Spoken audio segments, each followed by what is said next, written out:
DoorDash is the top food delivery service in the country, seeing a significant increase in revenue and subscribers since 2019.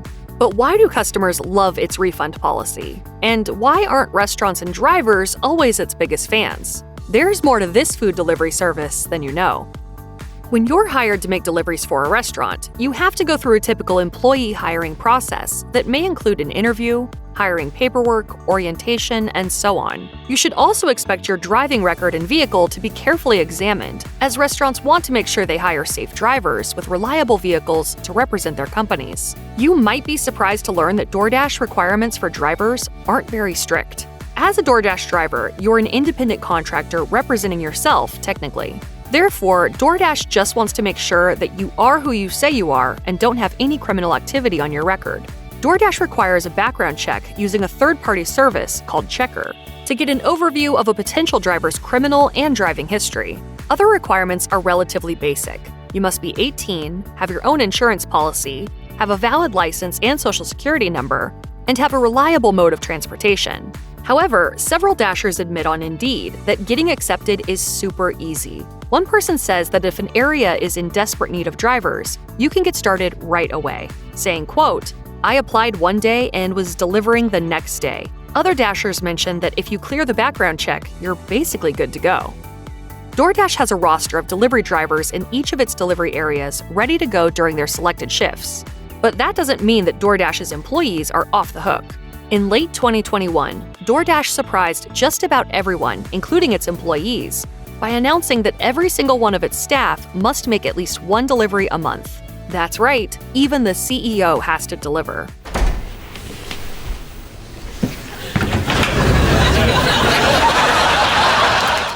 Oh, it's not that bad. The policy known as WeDash originally began in 2013 to ensure that DoorDash's salaried staff engaged in the same experiences as drivers to learn what happens behind the scenes. However, the program's reinstatement didn't sit well with some employees. One DoorDash engineer wrote in an anonymous blind post, "I didn't sign up for this. There was nothing in the offer letter, job description about this." To which someone responded, quote, "Not acceptable in any way." There seems to be a way out for those who don't want to participate, though. According to Fox Business, employees can work alongside customer support agents to learn more about common consumer issues or support a merchant instead. Talk to any Dasher and you might notice a common theme. How they talk about their pay from the delivery app varies significantly. One driver might tell you that their pay isn't worth their time, while another could gush about their high earnings from just a couple of hours of work on a busy weekend. DoorDash's payment model is a big reason for those differences. Drivers earn a base pay for a delivery that takes into account the distance for the driver, the estimated delivery time, and its desirability. They also get 100% of the tips earned for their deliveries and have a chance to qualify for extra money from challenges and peak time deliveries. However, delivery areas and the times a Dasher works can really play into their overall pay. For instance, busy cities will probably give Dashers more opportunities to have a packed delivery night than small towns. And delivering during dinner rushes will usually net higher hourly rate equivalents than delivering in the early afternoon. Take a look at reported Indeed salaries to see how much driver pay can fluctuate. The average reported salary is about $13 to $14 per hour. However, several reports mention that gas takes a huge chunk of Dashers' pay, and that much of their earnings relies upon scoring the best, high-paying shifts. In 2019, DoorDash was hit with a lawsuit from Washington, D.C.'s Attorney General, Karl Racine. The lawsuit alleged that instead of giving Dashers the tips they earned from deliveries, DoorDash used those customer-paid tips to pay its delivery drivers' base pays. Hey man, that's not cool. Therefore, the money customers were leaving for tips to thank their drivers wasn't necessarily getting used as they intended. According to the lawsuit, DoorDash was using this tipping model from July 2017 to September 2019, potentially misappropriating millions in tip money. In September 2019, DoorDash changed its tipping model over to its current one, in which drivers keep 100% of the tips they earn.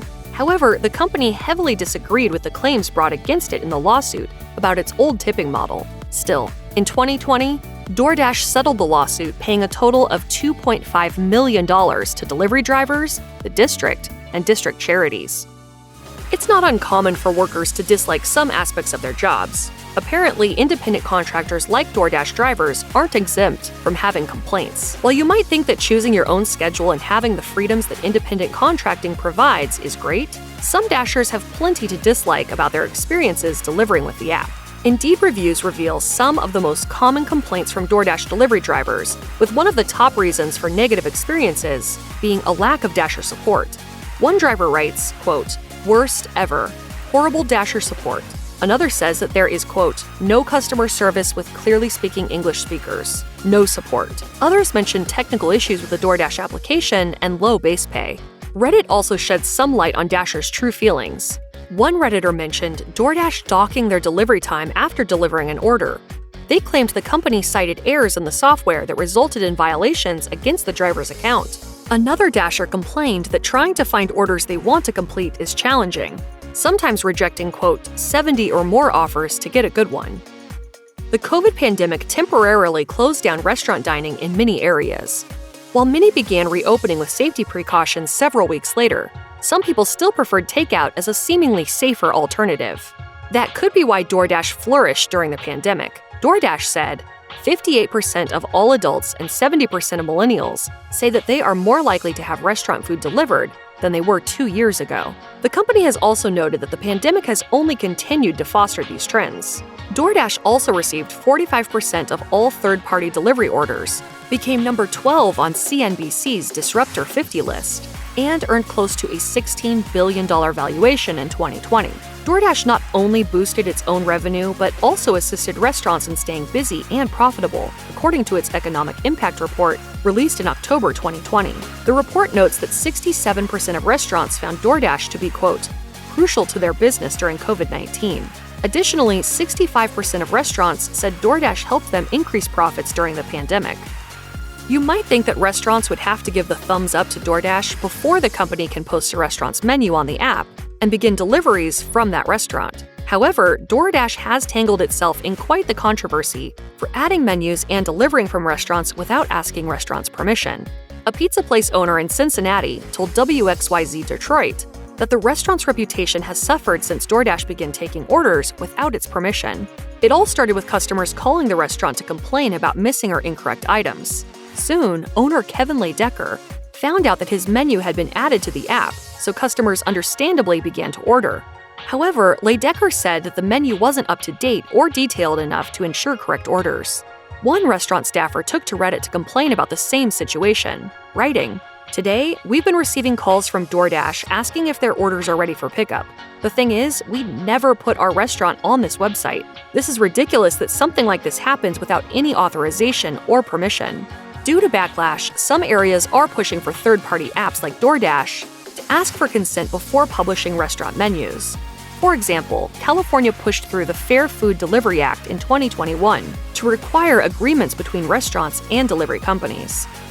If you're craving a box of Thin Mints, Adventurefuls, or Tagalongs, and DoorDash is in your area, you might be in luck.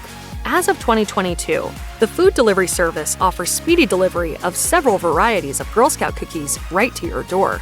CNET reports that the partnership is valid throughout the time that Girl Scouts typically sell their cookies, which is usually from January through April, for as long as the popular boxes are available.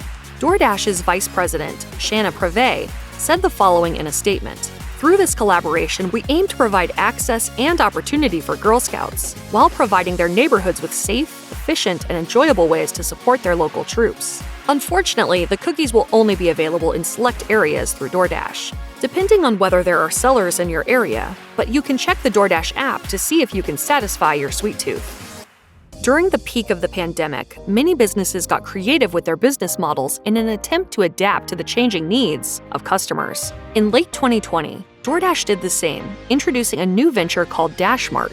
According to a DoorDash press statement, DashMart is a brick-and-mortar location designed to compete with your local convenience stores. In the shops, you'll find everything from pet food to cheesecake, which you can have delivered to your home just like DoorDash's restaurant offerings. Originally, DashMart operated in 8 cities, including Chicago, Cincinnati, and Columbus, but it has since expanded into more than 25 locations. The idea behind DashMart is to make DoorDash even more accessible and convenient to customers, catering to the modern desire for instant gratification.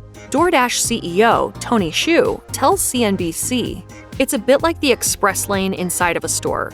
You're going to be able to get it in about 30 minutes.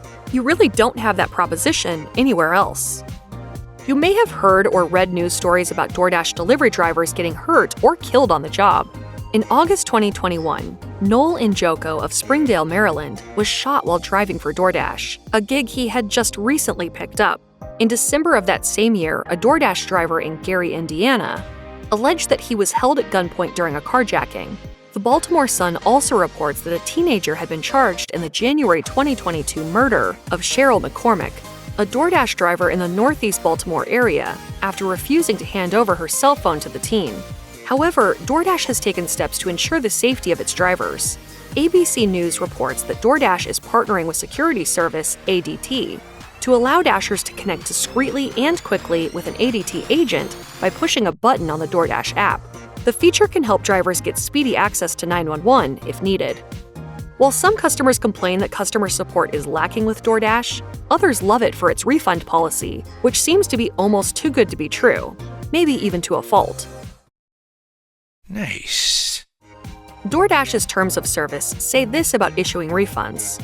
Charges paid by you for completed and delivered orders are final and non-refundable. DoorDash has no obligation to provide refunds or credits, but may grant them in each case in DoorDash's sole discretion. In other words, the company does not have to provide customers with refunds, but it can choose to do so when it wants. However, Redditors share that they've been able to use the app to request a refund for a missing item or unsatisfactory order, and they get the order refunded, no questions asked. One commenter admits to getting refunded 18 times in a row. Nice. Another Redditor went on to say this about DoorDash's liberal return policy. "I have heard stories of people doing this, and eventually their account usually gets deactivated, so they can't order anymore. But why not do it every once in a while?" According to Daily Dot, the lenient policy has even gone viral on TikTok, thanks to a posted video showing a person receiving what seems to be a free Sonic drive-in meal from DoorDash after getting a refund. One of the video's commenters elaborated on how exactly the scam works. For anybody asking what it is, basically you tell them to leave it at the door, wait 15 minutes, and say it was stolen, and you get a refund. Nice. Nice. Nice. Check out one of our newest videos right here. Plus, even more mashed videos about your favorite stuff are coming soon. Subscribe to our YouTube channel and hit the bell so you don't miss a single one.